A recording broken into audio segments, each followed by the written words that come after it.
Assalamualaikum semuanya. Apa kabar kalian? Semoga dalam keadaan sehat dan dilancarkan rezekinya oleh Allah. Amin ya robbal alamin. Dikisahkan suatu hari ada seorang filsuf dari negeri seberang yang datang ke kerajaan. Ia terkenal sebagai orang yang suka berdebat tentang hukum-hukum agama dan mencoba mencari celah dalam setiap aturan. Di hadapan raja dan para menteri, filsuf itu berkata, "Aku tidak mengerti mengapa alkohol diharamkan dalam Islam, padahal sedikit alkohol tidak akan membahayakan siapapun." Raja yang mendengar itu langsung teringat pada orang yang paling cocok menghadapi filsuf ini, Abu Nawas. Raja pun memanggil Abu Nawas ke istana. "Abu Nawas, orang ini mempertanyakan kenapa alkohol diharamkan. Aku ingin kau menjawabnya dengan cara yang tidak bisa dibantah." Abu Nawas tersenyum. "Tentu Baginda, aku akan menjawab dengan cara yang sangat sederhana." Abu Nawas menatap filsuf itu dan berkata, "Tuan, menurut Anda, apakah setetes alkohol akan membuat seseorang mabuk?" Filsuf itu tertawa kecil. "Tentu tidak. Setetes alkohol tidak akan membuat siapapun mabuk." "Baiklah," kata Abu Nawas. "Kalau begitu, bolehkah saya menampar Anda sedikit?" Filsuf terkejut. "Apa maksudmu?" "Saya hanya ingin menampar Anda sedikit. Bukan tamparan keras, hanya sentuhan ringan. Lagi pula, sedikit tamparan tidak akan menyakiti siapapun, bukan?" Filsuf mulai gelisah. "Tentu saja tidak boleh. Tamparan tetaplah tamparan. Sekecil apapun, itu menyakitkan dan tidak sopan." Abu Nawas tersenyum lebar. "Nah, begitulah dengan alkohol. Sedikit atau banyak tetap memiliki efek buruk. Jika kau mengizinkan sedikit, lama-lama kau akan terbiasa dan akhirnya mengambil lebih banyak hingga mabuk." Raja dan para menteri tertawa mendengar jawaban Abu Nawas. Filsuf itu masih belum menyerah. Tapi tetap saja, jika seseorang minum sedikit saja dan tetap sadar, di mana salahnya? Abu Nawas berpikir sebentar, lalu berkata, "Baik, aku akan menjawab dengan contoh lain. Katakanlah, seseorang memasukkan setetes kotoran ke dalam secangkir kopimu. Apakah kau masih mau meminumnya?" Filsuf itu langsung merasa jijik. "Tentu saja tidak, sekalipun itu hanya setetes, tetap menjijikan." Abu Nawas mengangguk. "Nah, begitu pula dengan alkohol. Walaupun hanya sedikit, itu tetap merusak. Islam mengajarkan kita untuk menjauhi sesuatu yang buruk sepenuhnya, bukan hanya menghindari yang berlebihan." Filsuf terdiam. Ia mencoba mencari celah dalam logika Abu Nawas, tapi tidak menemukan apapun untuk dibantah. Akhirnya ia mengangguk dan berkata, "Baiklah, aku mengerti sekarang. Penjelasanmu sungguh masuk akal." Raja pun tertawa puas. "Abu Nawas, seperti biasa, kau telah memenangkan debat ini. Hadiah besar menantimu." Abu Nawas hanya tersenyum, sementara filsuf itu pergi dengan wajah tertunduk, kalah telak dalam berdebat. Kisah selanjutnya. Dikisahkan suatu hari, Abu Nawas sedang duduk santai di bawah pohon sambil menikmati segelas teh. Tiba-tiba seorang pemuda berlari ke arahnya dengan nafas tersengal-sengal. "Abu Nawas, lari, cepat lari!" teriak pemuda itu. Abu Nawas terkejut. "Lari? Kenapa kau harus lari? Aku tidak mencuri, tidak berhutang, dan tidak mengejek istri raja hari ini." Pemuda itu menjelaskan, "Kau difitnah, Abu Nawas. Ada orang yang mengatakan kau mencuri emas dari rumah saudagar kaya. Sekarang para penjaga istana sedang mencarimu." Mendengar itu, Abu Nawas langsung berdiri dan lari sekencang-kencangnya. Para penjaga istana melihat Abu Nawas berlari dan langsung berteriak, "Itu dia, tangkap Abu Nawas!" Abu Nawas terus berlari melewati pasar. Ia melompati keranjang buah, menyelinap di antara unta, bahkan pura-pura menjadi patung di depan toko sembako. Namun para penjaga tetap mengejarnya. Dalam keadaan panik, Abu Nawas melihat sebuah masjid dan langsung masuk ke dalam. Ia duduk bersila dengan khusyuk seolah sedang berdoa. Saat para penjaga masuk, mereka melihat Abu Nawas dengan tenang dan bertanya, "Hei, kau melihat Abu Nawas?" Abu Nawas membuka matanya perlahan dan berkata, "Kalian mencari siapa?" "Abu Nawas, dia lari dari fitnah," jawab mereka. Abu Nawas tersenyum santai dan berkata, "Oh, kalau begitu kalian salah tempat. Abu Nawas tidak lari dari fitnah. Justru fitnah yang sedang berlari mengejar Abu Nawas." Para penjaga kebingungan, saling pandang, dan akhirnya garuk-garuk kepala. Karena tidak ingin mengganggu orang yang sedang beribadah, mereka pun akhirnya pergi. Setelah mereka pergi, Abu Nawas menghela nafas lega, lalu berbisik, "Kadang-kadang untuk lolos dari fitnah, kita hanya perlu lebih cerdik dari yang memfitnah." Ia pun keluar dari masjid dengan senyum kemenangan. Sementara para penjaga masih sibuk mencari orang yang mereka kejar, yang ternyata sudah duduk santai di warung teh lagi. Kisah selanjutnya. Dikisahkan suatu hari Abu Nawas sedang berjalan-jalan di pasar. Karena cuaca sangat panas, ia memutuskan untuk berteduh di bawah pohon sambil menikmati angin sepoi-sepoi. Tiba-tiba seekor kambing yang melompat dari gerobak pedagang jatuh tepat di kepala Abu Nawas. "Aduh!" teriak Abu Nawas sambil memegangi kepalanya. Pedagang kambing segera menghampiri. "Maaf Abu Nawas, kambingku tidak sengaja jatuh." Abu Nawas hanya menatapnya dengan bingung. "Siapa kau?" tanyanya. "Aku pedagang kambing," jawab si pedagang. Abu Nawas menggeleng. "Apa itu pedagang kambing? Dan siapa aku ini?" Orang-orang mulai berkerumun. Salah satu teman Abu Nawas datang dan bertanya, "Abu Nawas, kau kenapa?" Abu Nawas mengerutkan dahi. "Abu Nawas? Siapa itu? Aku tidak kenal." Semua orang saling pandang. Ya ampun, Abu Nawas kehilangan ingatannya. Kabar Abu Nawas lupa ingatan menyebar ke seluruh kota. Orang-orang mencoba mengalihkan ingatannya dengan berbagai cara. Seorang sahabatnya berkata, "Abu Nawas, kau adalah orang paling cerdas di negeri ini." Abu Nawas menggeleng. "Aku tidak tahu, tapi kalau aku cerdas, kenapa aku lupa?" Lalu ada seorang penjaga istana datang dan berkata, "Abu Nawas, Raja sangat menyayangimu." Abu Nawas dengan polos menjawab, "Siapa itu Raja? Apakah dia juga kehilangan ingatan seperti aku?" Semua orang semakin panik. Akhirnya kabar ini sampai ke telinga Raja Harun al-Rasyid.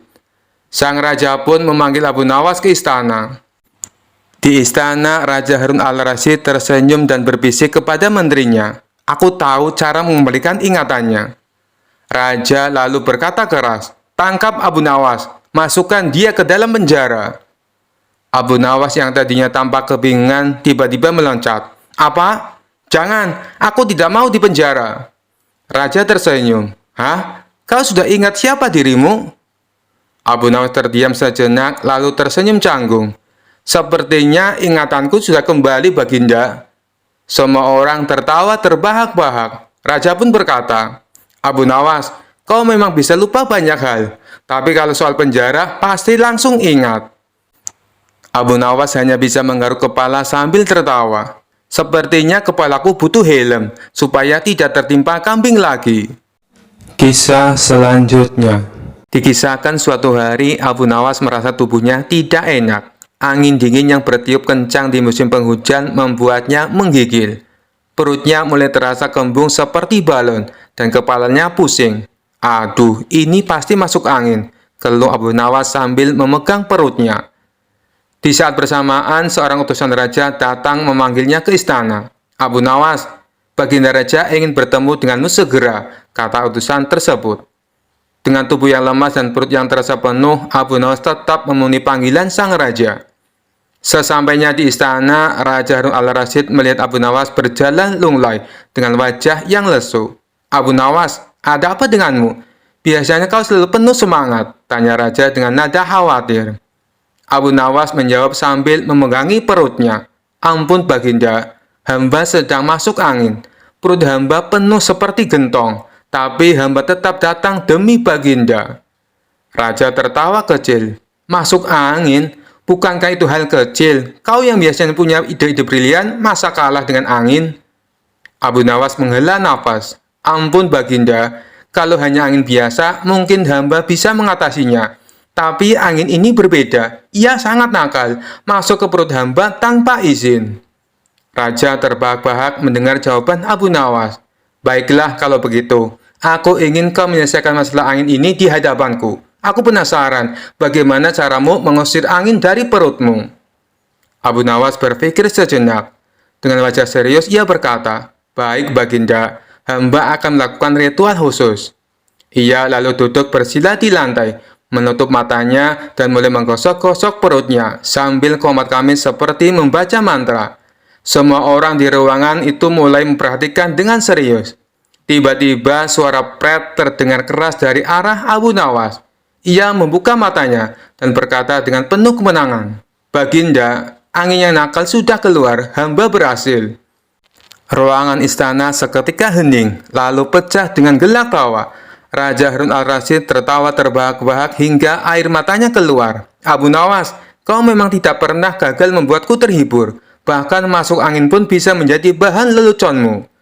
Abu Nawas tersenyum malu-malu. "Ampun Baginda, hamba hanya melakukan yang terbaik agar angin ini tidak mengganggu Baginda." Kisah selanjutnya. Dikisahkan suatu hari Raja memanggil Abu Nawas ke istana. Kali ini Raja sedang bosan dan ingin menguji kecerdikan Abu Nawas. "Abu Nawas," kata Raja sambil tersenyum licik, "aku ingin kau menggali lubang di atas awan untukku." Abu Nawas kaget mendengar permintaan aneh itu. Tapi dia tahu Raja pasti sedang ingin bermain-main dengan akalnya. "Baginda, itu tugas yang sangat mudah," jawab Abu Nawas dengan tenang. "Tapi saya memerlukan sedikit persiapan." "Persiapan apa yang kau butuhkan?" tanya Raja penasaran. "Saya membutuhkan tangga yang cukup tinggi untuk mencapai awan, sekop emas agar lebih mudah menggali, dan tentu saja makanan serta minuman untuk bekal saya selama di atas sana," jawab Abu Nawas dengan penuh percaya diri. Raja tertawa mendengar permintaan Abu Nawas. "Baiklah, aku akan memberimu semua yang kau butuhkan. Tangga setinggi langit, sekop emas, dan makanan terbaik dari dapur istana. Tapi ingat, kau harus menyelesaikan tugas ini dalam 3 hari. "Baik, Baginda," jawab Abu Nawas sambil membungkuk hormat. Hari pertama, Abu Nawas meminta semua orang di istana membantu membangun tangga setinggi langit. Setiap orang sibuk mengumpulkan kayu, besi, dan tali. Namun, Abu Nawas hanya duduk santai di bawah pohon sambil menikmati teh. "Kenapa kau tidak membantu, Abu Nawas?" tanya seorang prajurit. "Aku hanya memeriksa apakah awan hari ini cukup kuat untuk digali," jawab Abu Nawas sambil menunjuk ke langit. Hari kedua, tangga raksasa sudah berdiri megah. Abu Nawas membawa sekop emas dan beberapa bekal makanan. Dia naik ke tangga itu hingga menghilang di balik awan. Raja yang melihat dari bawah mulai penasaran. Bagaimana dia bisa menggali lubang di atas awan? Pikir Raja sambil menggelengkan kepala. Hari ketiga, pagi-pagi sekali Abu Nawas turun dari tangga dengan ekspresi serius. Tangannya menggenggam segenggam kapas. Dia segera menemui Raja. "Baginda, tugas selesai," seru Abu Nawas dengan penuh percaya diri. "Benarkah? Apa buktinya kau menggali lubang di atas awan?" tanya Raja tidak percaya. Abu Nawas menunjukkan kapas di tangannya. "Ini Baginda, tanah dari awan. Ternyata sangat lembut seperti ini." Raja terdiam sejenak, lalu tertawa terbahak-bahak. "Abu Nawas, kau memang tidak pernah kehabisan akal. Aku tahu, permintaanku mustahil, tapi kau berhasil membuatku puas dengan jawabanmu."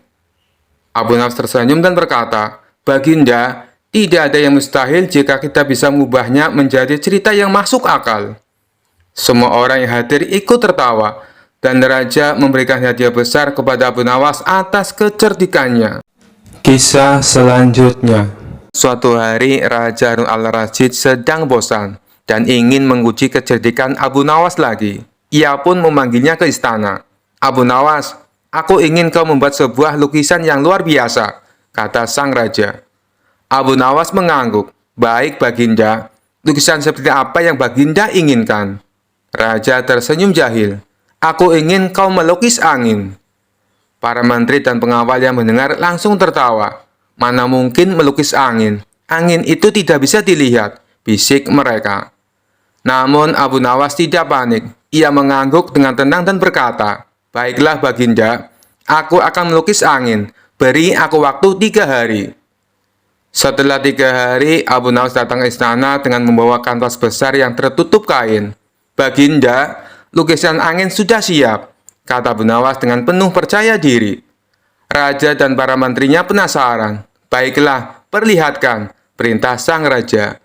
Dengan perlahan, Abu Nawas membuka kain penutupnya, dan ternyata kanvas itu kosong.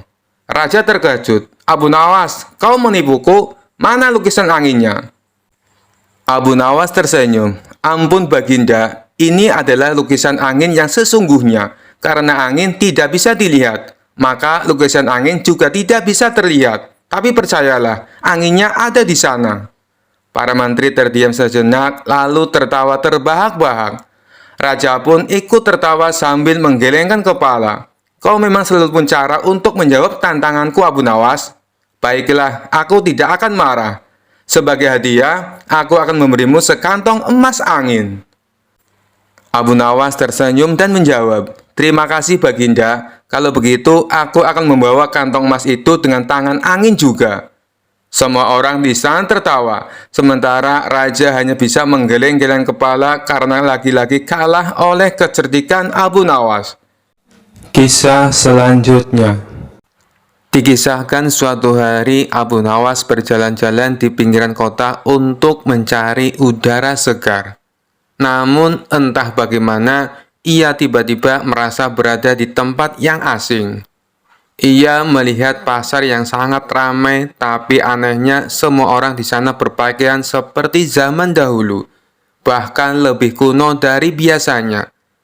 Warna-warni pakaian mereka begitu mencolok, dan wajah mereka terlihat berbeda dari orang-orang di kotanya. Abu Nawas menghentikan seorang pedagang roti dan bertanya, "Wahai tuan, ini pasar apa namanya?" Pedagang itu menjawab, "Ini pasar gaib, tempat para makhluk tak kasat mata berjualan. Kenapa kau bisa ada di sini?" Abu Nawas terbelalak. "Astagfirullah, aku tersesat." Ia mencoba pergi, tetapi setiap jalan yang ia tempuh justru membawanya kembali ke tengah pasar. Seorang penjual buah bertanya, "Kau terlihat bingung wahai manusia, apa kau ingin membeli sesuatu?" Abu Nawas berpikir cepat. Jika ini benar pasar gaib, maka ia harus berhati-hati. Ia bertanya, "Apa yang kau jual?" Penjual itu tersenyum lebar. "Aku menjual apel yang bisa membuatmu lupa hutang." Abu Nawas terkejut. Wah, kalau begitu, semua orang pasti ingin membelinya. Penjual lain datang dan berkata, "Aku menjual kurma yang bisa membuatmu tidur selama seminggu." Abu Nawas menggeleng. "Terima kasih. Kalau aku tidur selama itu, pasti istriku akan marah besar." Tiba-tiba seorang kakek tua berjubah datang menghampiri Abu Nawas dan berbisik, "Wahai manusia cerdik, kau tidak bisa keluar dari pasar ini, kecuali jika kau menjawab satu teka-teki." Abu Nawas mengangguk. "Baiklah, apa teka-tekinya?" Kakek itu bertanya, "Apa yang semakin berkurang jika dibagi, tapi semakin bertambah jika diberikan?" Abu Nawas berpikir keras. Setelah beberapa saat, ia tersenyum dan menjawab, "Ilmu. Jika dibagi kepada orang lain, semakin banyak yang mendapat manfaatnya. Jika diberikan, malah semakin bertambah." Kakek itu tertawa. "Jawabanmu benar. Kau boleh pulang." Tiba-tiba, Abu Nawas merasa tubuhnya ringan, lalu plop. Ia terbangun di dekat rumahnya dengan kantong penuh koin emas. Ia tersenyum. Wah, perjalanan yang aneh. Tapi untung aku tidak membeli apel pelupa hutang tadi. Kisah selanjutnya.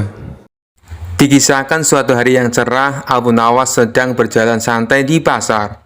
Dan ia melihat seorang gadis cantik menjual bunga.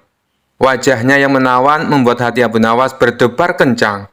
Gadis itu bernama Zahra, terkenal karena kecantikannya di seluruh negeri.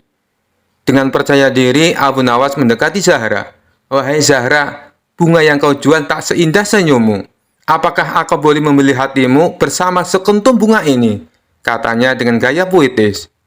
Zahra tertawa kecil.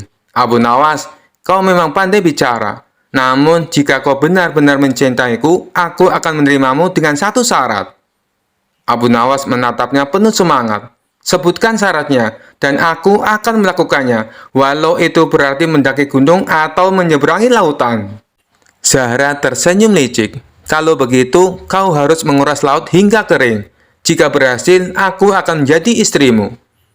Orang-orang yang mendengar syarat itu langsung tertawa terbahak-bahak. Mereka pikir Zahra sengaja memberi tugas mustahil untuk menolak Abu Nawas tanpa menyinggung perasaannya. Namun Abu Nawas tidak menyerah. Ia mengangguk mantap. "Baiklah Zahra, aku akan melakukannya. Beri aku waktu seminggu." Abu Nawas mulai berjalan keliling desa, mengumpulkan ember, panci, dan temayan dari semua orang. Ketika ditanya untuk apa, ia menjawab, "Aku sedang menjalankan misi cinta." Abu Nawas tiba di tepi laut membawa semua wadah. Dengan penuh semangat, ia mulai menimba air laut menggunakan sendok kecil, memasukkannya ke dalam ember. Setiap orang yang lewat menonton dengan heran. "Abu Nawas, apa yang kau lakukan? Laut ini tak akan pernah kering," kata seorang nelayan sambil tertawa. "Biarkan aku mencoba. Kalau berhasil, aku akan menikahi Zahra," jawab Abu Nawas sambil tersenyum. Mengetahui bahwa usahanya tidak mungkin selesai sendiri, Abu Nawas memutuskan meminta bantuan Raja Harun al-Rasyid. Ia menulis surat, "Yang mulia Raja, saya sedang menjalankan tugas besar, menguras laut demi cinta. Namun untuk sukses saya butuh bantuan Anda, mengirim angin agar air laut cepat mengering. Mohon pertimbangkan." Raja yang membaca surat itu langsung tertawa. Ia memutuskan untuk menemui Abu Nawas di tepi laut. "Abu Nawas, ini tugas mustahil. Mengapa kau melakukan ini?" tanya Raja. Abu Nawas tersenyum santai. "Baginda, jika aku gagal, maka aku telah berusaha dengan cinta. Namun jika Anda membantu, aku yakin laut ini bisa kering lebih cepat." Raja yang sudah mengenal kelicikan Abu Nawas akhirnya mengerti maksud tersembunyi di balik kata-katanya. Raja memanggil Zahra ke istana. Di depan banyak orang, Raja berkata, "Zahra, Abu Nawas telah melakukan apa yang kau minta. Ia berjuang siang dan malam menguras laut. Tidakkah kau melihat ketulusannya?" Zahra yang awalnya ingin menguji Abu Nawas akhirnya tersentuh. "Tuanku Raja, aku tidak menyangka Abu Nawas seberani ini. Aku bersedia menikah dengan Abu Nawas." Mendengar itu, Abu Nawas tersenyum lebar. "Wahai Zahra, ternyata menguras laut tidak sesulit menguras hatimu." Orang-orang tertawa riuh.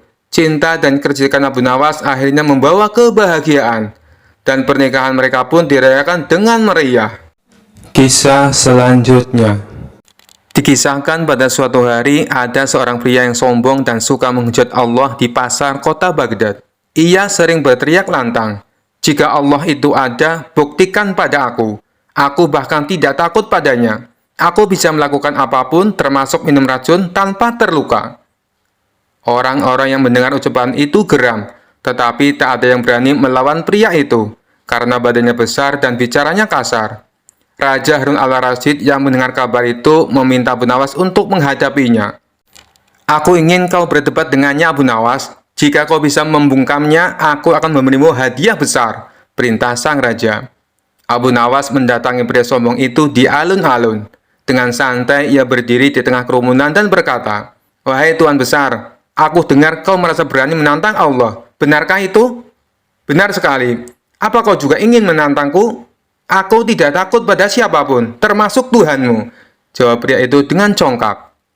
Abu Nawas tersenyum. "Baiklah, jika kau merasa hebat, aku ingin menguji keberanianmu. Minumlah racun ini," katanya sambil mengeluarkan botol kecil yang berisi cairan hitam pekat. Pria itu sedikit terkejut, tetapi ia tidak ingin terlihat takut di depan banyak orang. "Apa racun ini benar-benar mematikan?" tanyanya ragu. "Tentu saja, hanya orang yang percaya pada Allah yang bisa selamat setelah meminumnya," jawab Abu Nawas dengan nada meyakinkan. "Kalau begitu, kau dulu yang minum, baru aku percaya," tantang pria tersebut.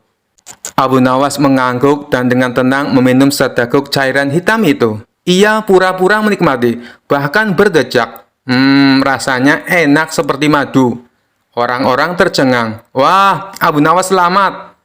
Pria sombong itu tidak mau kalah. Ia mengambil botol tersebut dan menenggak isinya. Namun begitu cairan itu masuk ke tenggorokannya, ia mulai muntah-muntah dan merasa pusing. "Apa ini? Kenapa tubuhku panas sekali?" teriaknya panik.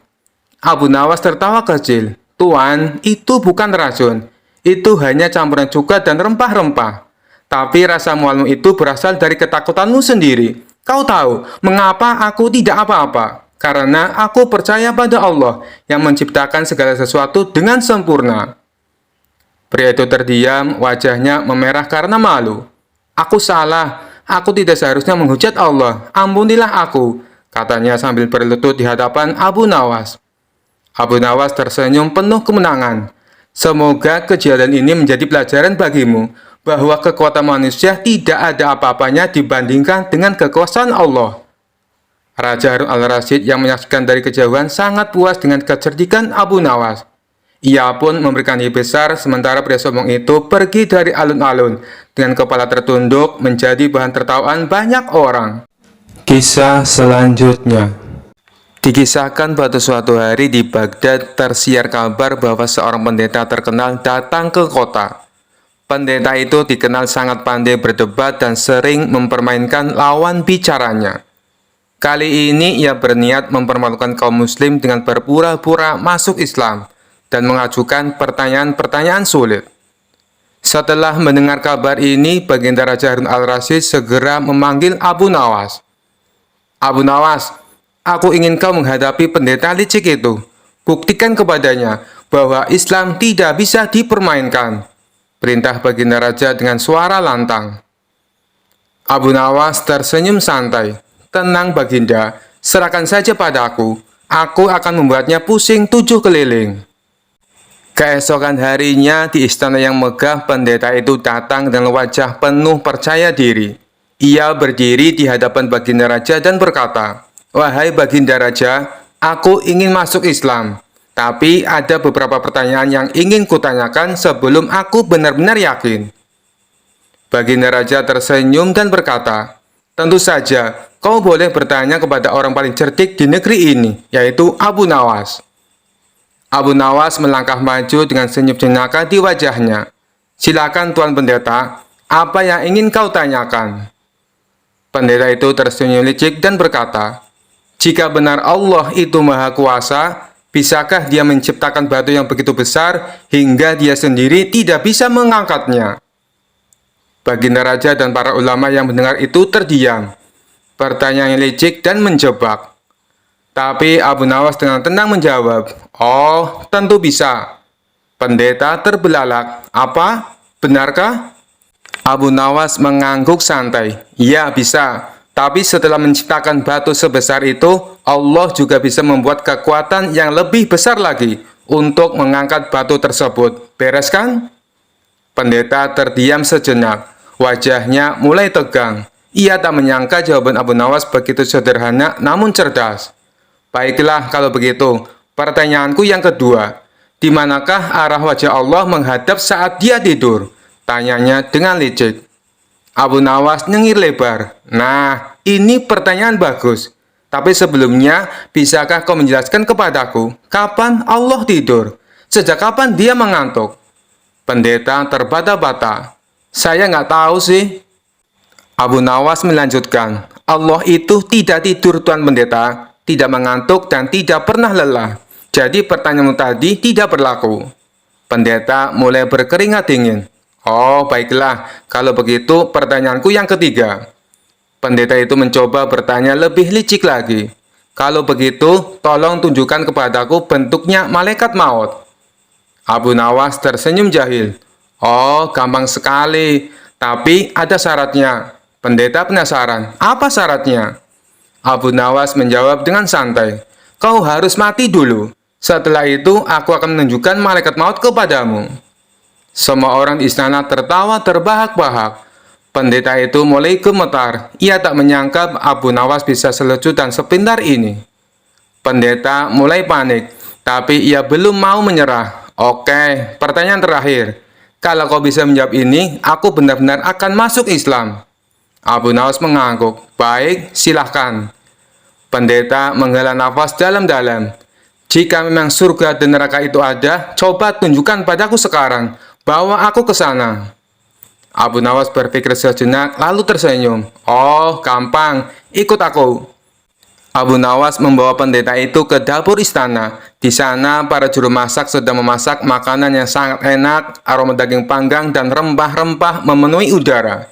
Abu Nawas berkata, "Ini adalah surga. tempat yang penuh dengan kenikmatan dan kelezatan. Pendeta mengangguk-angguk. Wah, lezat sekali baunya. Abu Nawas kemudian membawa pendeta ke ruangan penyimpanan kayu bakar. Ruangan itu gelap, panas, dan penuh asap. Nah, ini neraka. Panas, pengap, dan bikin sesak napas. Pendeta mulai protes. Tunggu, ini cuma dapur dan gudang. Kau menipuku? Abu Nawas terkekeh-kekeh. Bukankah kau sendiri yang bilang ingin melihat surga dan neraka sekarang? Surga dan neraka yang sesungguhnya baru bisa kau lihat setelah mati. Berani mati sekarang?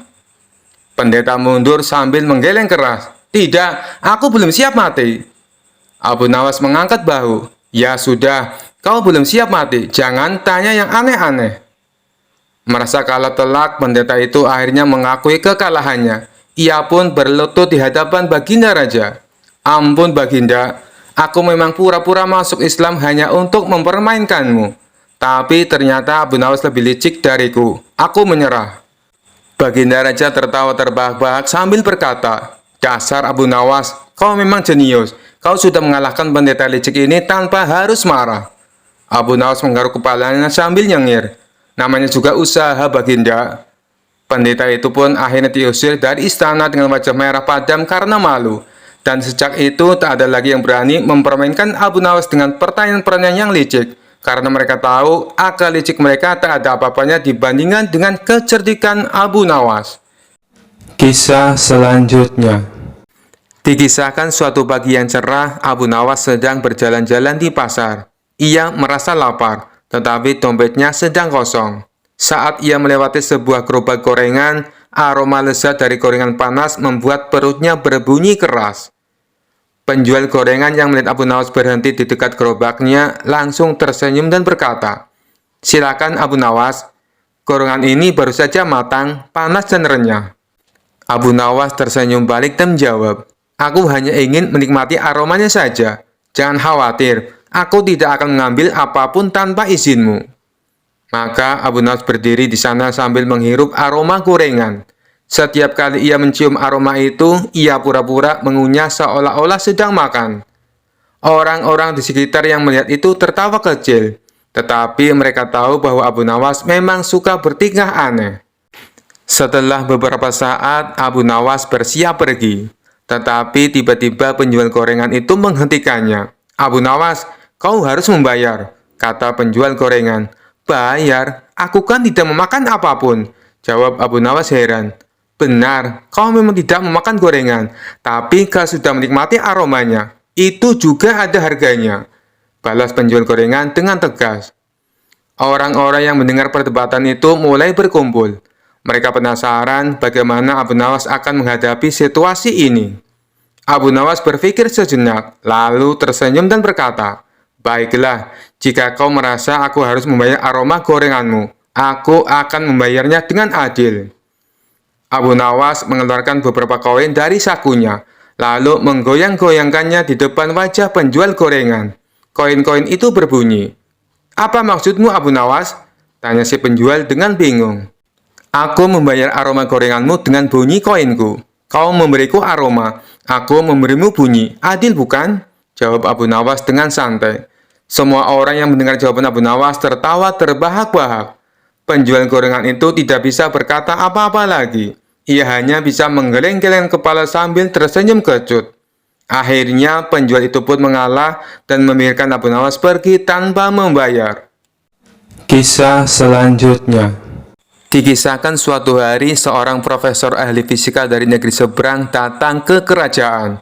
Ia dikenal sangat pintar dan sering memperdebatkan orang-orang tentang hukum alam.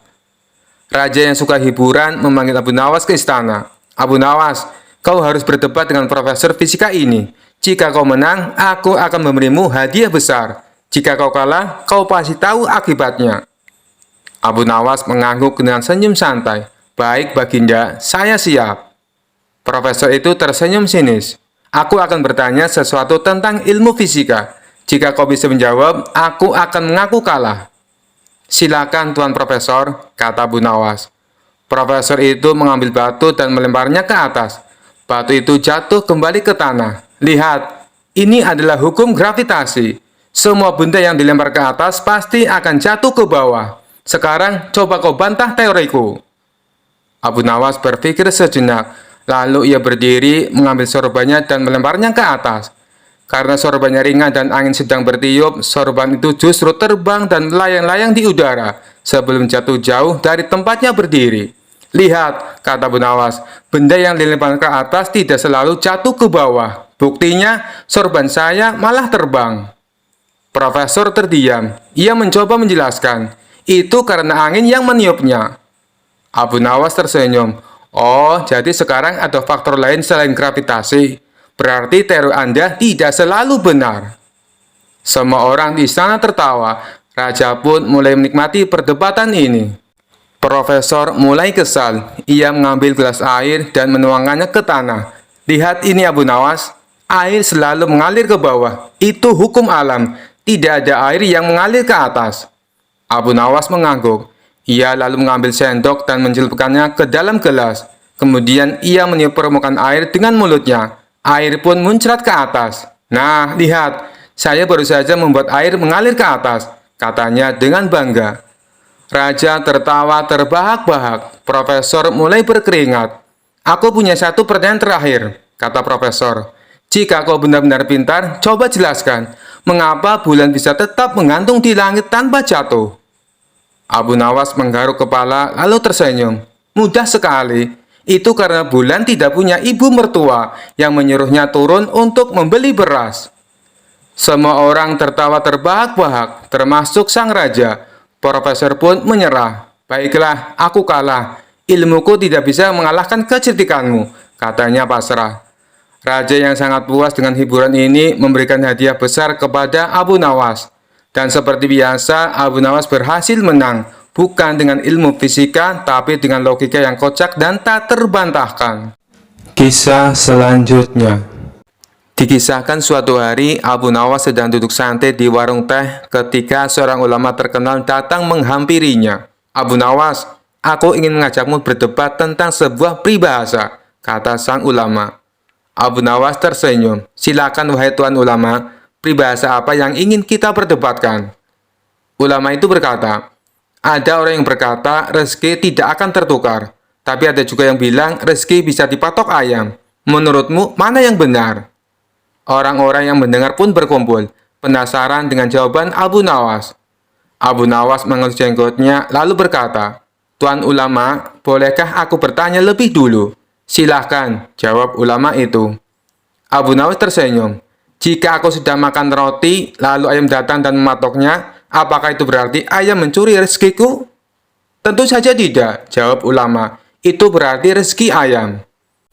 Abu Nawas mengangguk. Tepat sekali. Maka itu, jika seseorang kehilangan rezeki karena dipatok ayam, sebenarnya rezeki itu bukan hilang, hanya berpindah kepada yang lebih membutuhkan. Orang-orang tertawa mendengar logika Abu Nawas. Ulama itu pun mengangguk, tetapi tetap penasaran. Lalu bagaimana dengan rezeki yang tidak akan tertukar? Tanyanya. Abu Nawas tersenyum lagi. Tuan ulama, jika seseorang menanam padi dan ayam mematoknya sebelum panen, itu bukan berarti rezekinya tertukar. Tetapi Allah ingin menunjukkan bahwa rezekinya bukan di situ. Mungkin Allah sudah menyiapkan rezeki yang lain, seperti telur ayam yang bisa ia makan nanti. Semua orang yang mendengar tertawa dan bertepuk tangan. Ulama pun akhirnya tertawa juga dan berkata, baiklah Abu Nawas, aku akui, kau memang selalu punya jawaban yang cerdas. Abu Nawas tersenyum muas, karena sejatinya rezeki bukan hanya apa yang kita genggam, tetapi juga apa yang kita syukuri. Kisah selanjutnya. Seperti biasa, setiap hari Jumat di Masjid Kota ada pembagian nasi bungkus gratis bagi jamaah setelah sholat. Hari itu Abu Nawas datang lebih awal dan melihat pemandangan yang sudah tidak asing lagi. Jamaah berebut nasi bungkus seperti ayam berebut makanan. Orang-orang mendorong-dorong, bahkan ada yang sampai menarik baju orang lainnya hanya demi nasi bungkus. Astagfirullah, gumam Abu Nawas sambil mengelus jenggotnya. Mereka sholat dengan khusyuk, tapi begitu lihat nasi langsung lupa adab. Ia pun tersenyum licik. Baiklah, aku akan memberi mereka pelajaran. Abu Nawas menghampiri panitia dan berbisik. Bolehkah aku bantu membagikan nasi bungkus? Panitia yang mengenal kecerdikan Abu Nawas mengangguk dengan curiga. Boleh, tapi jangan macam-macam ya. Abu Nawas tersenyum, lalu mengambil satu kotak nasi bungkus, mengangkatnya tinggi-tinggi, dan berteriak dengan keras. Perhatian, nasi bungkus spesial berisi ayam panggang dan lauk lengkap hanya untuk yang namanya disebut.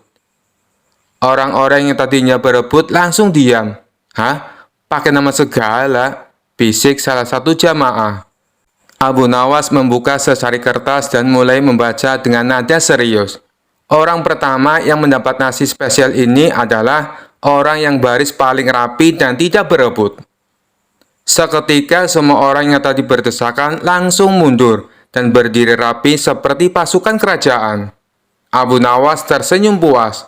Nah, begini kan lebih tertib. Sekarang silakan ambil satu persatu dengan sopan. Para jamaah akhirnya mengambil nasi bungkus dengan tertib, sementara Abu Nawas tertawa kecil. Ternyata lebih mudah mengatur orang kelaparan daripada mengatur orang serakah. Kisah selanjutnya. Dikisahkan suatu pagi, raja sedang berjalan-jalan di taman istana ketika ia menyadari sesuatu yang aneh. Sepasang sepatunya yang sangat mahal, hadiah dari seorang saudagar, hilang entah kemana. Raja pun marah besar dan segera memanggil semua pengawal serta pelayan istana. Siapa yang berani mencuri sepatuku? Cari sampai ketemu, atau kalian semua akan dihukum, bentak raja dengan wajah merah padam. Para pengawal langsung sibuk mencari ke seluruh sudut istana, tetapi hasilnya nihil. Tidak ada jejak sepatu itu. Raja semakin marah. Kalau begini, panggil Abu Nawas. Hanya dia yang bisa menyelesaikan masalah ini. Abu Nawas pun datang dengan wajah tenang seperti biasanya. Abu Nawas, kata raja sambil menatap tajam. Sepatu kesayanganku hilang di dalam istana. Aku ingin kau menemukannya, atau aku akan menjadikanmu sebagai tersangka utama. Abu Nawas mengangguk dengan santai. Baginda, jika sepatu itu hilang di istana, berarti pelakunya ada di antara orang-orang di istana. Beri saya waktu untuk menemukan pencurinya. Raja setuju dan semua orang di istana dikumpulkan di aula besar. Abu Nawas berdiri di depan umum dan berkata, Aku punya cara ampuh untuk menemukan pencuri sepatu raja. Di sini ada tongkat-tongkat kayu. Aku akan memberikan masing-masing satu tongkat kepada kalian. Tongkat ini adalah tongkat ajaib. Semua orang terlihat bingung. Tongkat ini, lanjut Abu Nawas, akan bertambah panjang 1 jengkal jika dipegang oleh pencuri. Jadi besok pagi kembalikan tongkat ini padaku dan kita akan tahu siapa pencurinya. Setiap orang menerima tongkat dan pulang dengan perasaan gelisah. Keesokan harinya, semua orang kembali ke aula dengan membawa tongkat masing-masing. Abu Nawas memeriksa satu persatu tongkat yang dikembalikan. Ketika sampai pada salah satu pelayan, ia langsung menunjuk sambil berkata, Inilah pencuri sepatu raja. Raja terkejut. Bagaimana kau bisa tahu? Abu Nawas tersenyum dan menjelaskan, Baginda, tongkat ini sebenarnya bukan tongkat ajaib. Saya hanya menakut-nakuti mereka. Pelayan ini karena takut ketahuan telah memotong tongkatnya sendiri agar tidak bertambah panjang. Lihat, tongkatnya lebih pendek dari yang lain. Semua orang terkejut melihat tongkat pelayan itu memang lebih pendek. Pelayan itu akhirnya mengaku telah mencuri sepatu raja dan menyembunyikannya di gudang. Sepatu pun ditemukan dan raja sangat senang. Abu Nawas, kau memang cerdas. Aku tak tahu apa yang akan kulakukan tanpa dirimu, ujar raja sambil tertawa lega. Abu Nawas memungkuk hormat dan menjawab, Terima kasih Baginda. Kalau sepatu hilang lagi, saya siap membantu. Tapi untuk berjaga-jaga, mungkin Baginda harus menyimpan sepatu di tempat yang lebih aman. Semua orang tertawa mendengar itu, termasuk sang raja. Kisah selanjutnya. Dikisahkan suatu ketika di kota tempat tinggal Abu Nawas dihebohkan adanya tabib baru yang mengaku sakti. Dia sesumbar bisa mengobati penyakit apa saja. Walhasil rumahnya didatangi ratusan pasien. Padahal tabib tersebut hanyalah seorang penipu. Ia menggunakan keahlian sulapnya untuk menipu warga. Hal inilah yang membuat warga makin percaya pada kesaktian palsu sang tabib tersebut. Ada juga pasien yang tidak kunjung sembuh. Namun karena rayuan manis sang tabib palsu, ia selalu menuruti perkataannya agar kembali berobat. Sampai pada suatu ketika Abu Nawas jatuh sakit yang tidak kunjung sembuh. Atas saran sang istri, Abu Nawas disuruh berobat ke tabib tersebut. Kala itu Abu Nawas belum tahu kalau sang tabib tersebut adalah seorang penipu. Ia pun menuruti saran sang istri. Namun sudah 3 kali berobat, sakit Abu Nawas tidak kunjung sembuh. Padahal sekali berobat bayarnya 100 dinar. Dan Abu Nawas sudah menghabiskan 300 dinar, tanpa ada sedikit pun tanda-tanda kesembuhan pada dirinya. Akibatnya Abu Nawas mulai curiga jangan-jangan tabib itu seorang penipu. Seiring berjalannya waktu, Abu Nawas pun sudah sehat seperti sedia kala.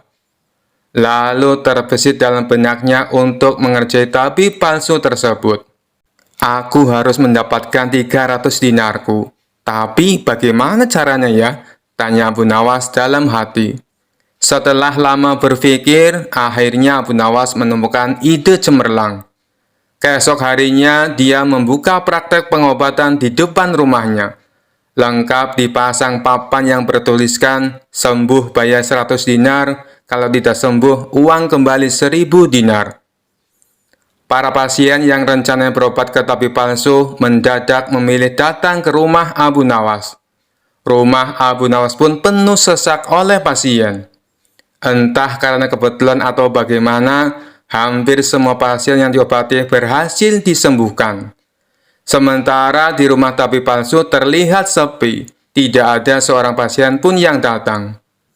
Hari ini kenapa sepi sekali? Tanya sang tabib dalam hati. Selang beberapa lama datanglah asistennya dan mengabarkan berita tentang klinik Abu Nawas. Tuan, Abu Nawas sekarang buka praktek pengobatan, kata asistennya melaporkan. Benarkah? Tanya sang tabib. Benar tuan, di rumah Abu Nawas ramai sekali pasien datang. Itulah kenapa hari ini di rumah tuan sepi pasien, jawab asistennya. Mendengar kabar itu, sang tabib tertawa mengejek. Memangnya Abu Nawas sakti, menyembuhkan dirinya saja tidak bisa, balas sang tabib dengan terus tertawa. Bukan masalah sakti atau tidaknya tuan, tapi di depan rumah Abu Nawas terpajang papan yang bertuliskan sembuh bayar 100 dinar. Kalau tidak sembuh, uang kembali 1000 dinar, ujar sang asisten. Oh, pantas. Aku hari ini sepi pasien, tapi apa memang benar begitu? Tanya sang tabib penasaran. Saya lihat sendiri tuan, tapi anehnya pasien yang berobat ke Abu Nawas hampir semuanya sembuh dari penyakitnya, jawab sang asisten.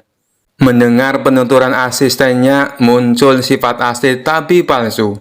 Ia berencana menipu Abu Nawas. Beberapa hari ke depan untuk sementara kita tutup dulu. Biarlah Abu Nawas yang membuka praktek pengobatan, ucap sang tabib kepada asistennya. Memangnya kenapa tuan? Tanya asistennya penasaran. Aku punya rencana untuk menipu Abu Nawas. Aku pasti akan mendapatkan 1000 dinar, jawab tabib palsu itu. Tapi bagaimana caranya? Tanya sang asisten bertambah penasaran.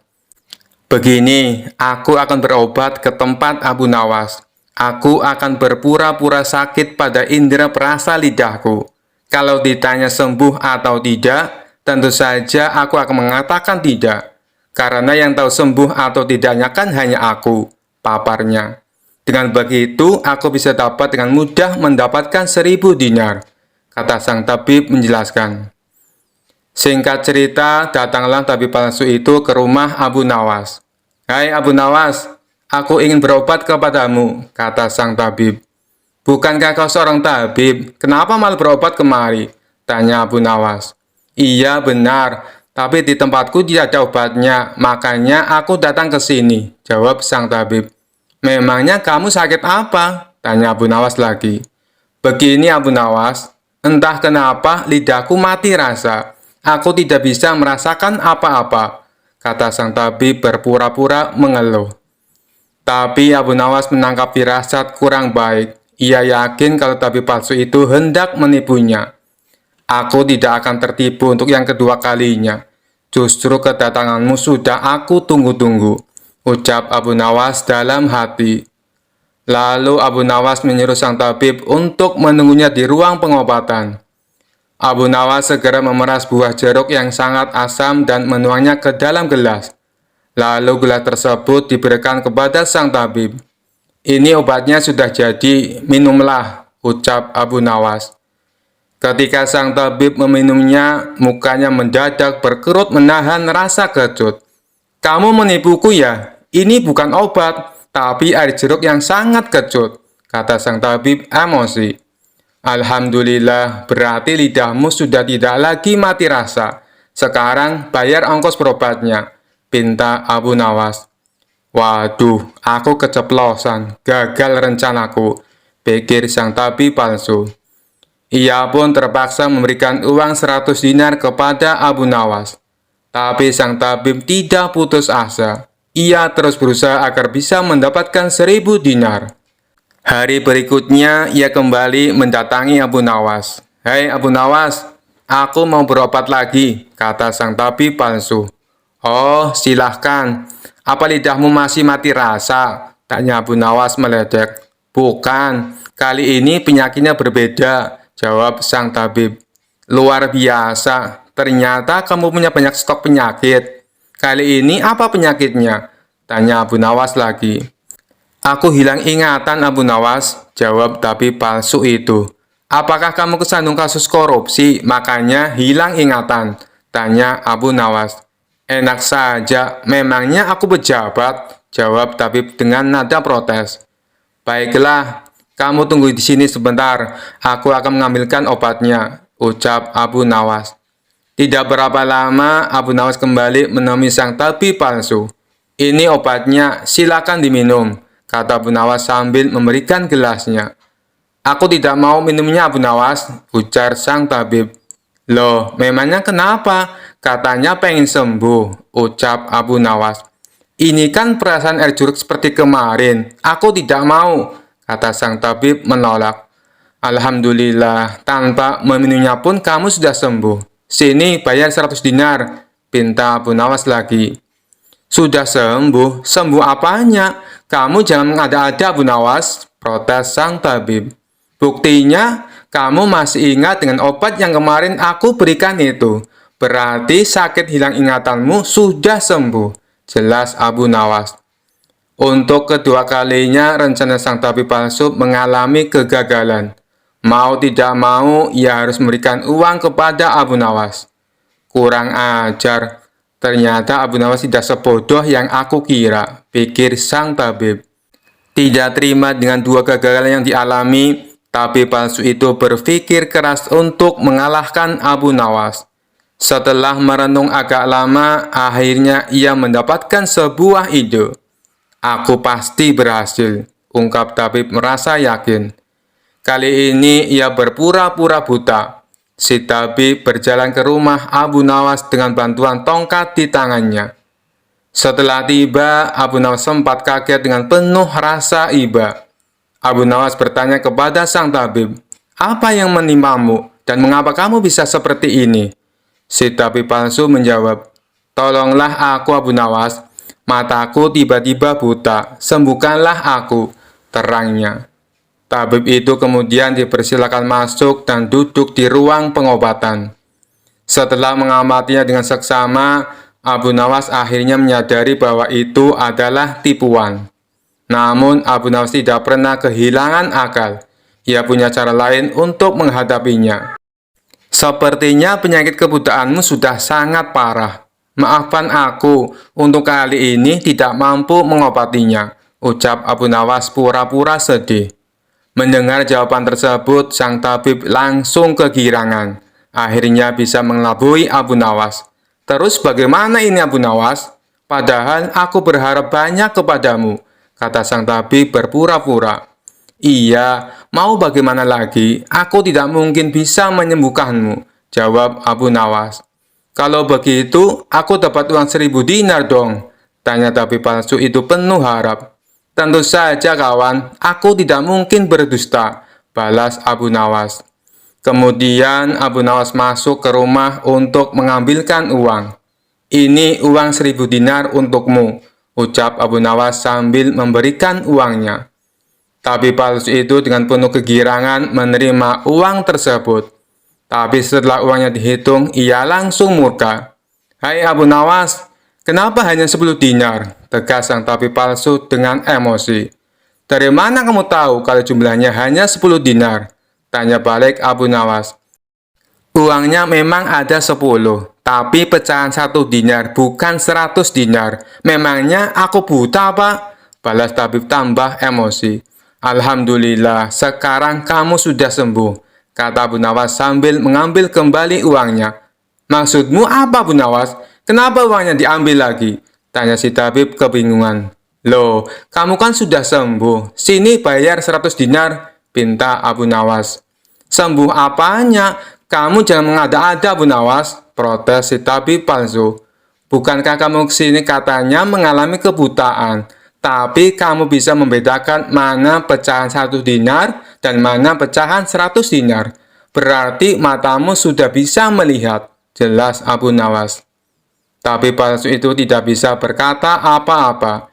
Ia pun terpaksa memberikan uang 100 dinar kepada Abu Nawas dan pergi dengan perasaan kecewa. Aku kapok berurusan dengan Abu Nawas, ucap si tabib palsu. Sementara Abu Nawas berhasil mendapatkan kembali 300 dinarnya yang pernah diberikan kepada sang tabib. Kisah selanjutnya. Suatu hari, raja kembali memanggil Abu Nawas ke istana untuk memberi perintah aneh lagi. Raja yang terkenal suka menguji kecerdikan Abu Nawas tersenyum licik dan berkata, Abu Nawas, kali ini aku punya tugas sangat penting untukmu. Abu Nawas sudah mencium gelagat tak biasa, menjawab dengan hati-hati. Apa tugasnya, tuanku? Raja dengan suara lantang berkata, aku ingin kau pergi dan mencari ujung bumi. Bawa aku laporan tentang apa yang ada di sana. Jangan kembali sampai kau menemukannya. Abu Nawas yang tahu bahwa perintah ini jelas-jelas mustahil, pura-pura terkejut. Tapi seperti biasa, ia segera berpikir cepat. Dengan wajah serius, Abu Nawas menjawab, baik tuanku, hamba akan mencari ujung bumi, tapi hamba butuh beberapa persiapan. Raja mengangkat alis penasaran. Apa yang kau butuhkan kali ini, Abu Nawas? Abu Nawas dengan tenang menjawab, karena perjalanan ini sangat jauh dan berbahaya, hamba butuh bekal yang cukup besar.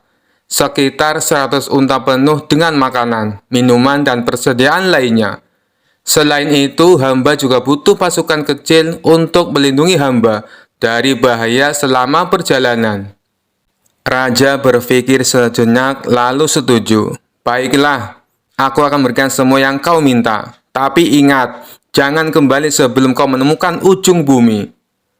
Abu Nawas tersenyum dan berjanji akan melakukan tugasnya dengan baik. Lalu ia segera memulai perjalanannya dengan 100 unta penuh bekal dan pasukan kecil yang menyertainya. Selama beberapa minggu, Abu Nawas dan rombongannya berkeliling kota, berpura-pura sedang dalam perjalanan jauh. Setiap hari, ia dan pasukannya beristirahat, makan enak, dan menikmati hidup. Sementara orang-orang di kota berpikir Abu Nawas sedang melakukan perjalanan untuk mencari ujung bumi. Setelah beberapa waktu, Abu Nawas merasa cukup. Ia lalu memerintahkan pasukannya untuk kembali ke istana. Saat tiba di depan raja, Abu Nawas melaporkan dengan penuh kepercayaan diri. Tuanku, hamba telah pergi mencari ujung bumi, dan hamba punya kabar penting. Raja yang sangat penasaran bertanya, apa yang kau temukan, Abu Nawas? Apakah kau menemukan ujung bumi? Abu Nawas mengangguk serius dan menjawab, benar tuanku, hamba telah menemukannya. Ternyata ujung bumi itu adalah tempat di mana langit dan bumi bertemu, tepat di pintu gerbang istana ini. Raja tercengang mendengar jawaban itu. Apa maksudmu, Abu Nawas? Dengan cerdik, Abu Nawas menjelaskan, Setelah perjalanan jauh, hamba menyadari bahwa setiap kali kita berjalan lebih jauh, bumi tampaknya tak berujung. Tapi ketika hamba kembali ke istana ini, hamba menyadari bahwa semua perjalanan berakhir di sini, tempat di mana Tuanku berkuasa. Inilah ujung bumi, karena di sini segala sesuatu bermula dan berakhir. Raja terdiam sejenak, berpikir keras. Ia tahu Abu Nawas sedang bermain-main dengan logika, tapi jawaban itu sangat masuk akal dan filosofis. Akhirnya Raja tertawa terbahak-bahak dan berkata, "Abu Nawas, kau memang tak pernah gagal membuatku kagum. Kau telah melaksanakan tugasmu dengan baik. Ujung bumi memang berada di sini, di bawah kekuasaanku." Semua orang istana ikut tertawa, sementara Abu Nawas tersenyum puas. Sekali lagi ia berhasil keluar dari tugas mustahil dengan cara yang cerdik dan kocak, membuat raja tak bisa berkata apa-apa selain tertawa. Sekian dulu perjumpaan kita kali ini. Sampai bertemu lagi di kisah-kisah selanjutnya. Terima kasih yang sudah subscribe dan setia menonton channel ini.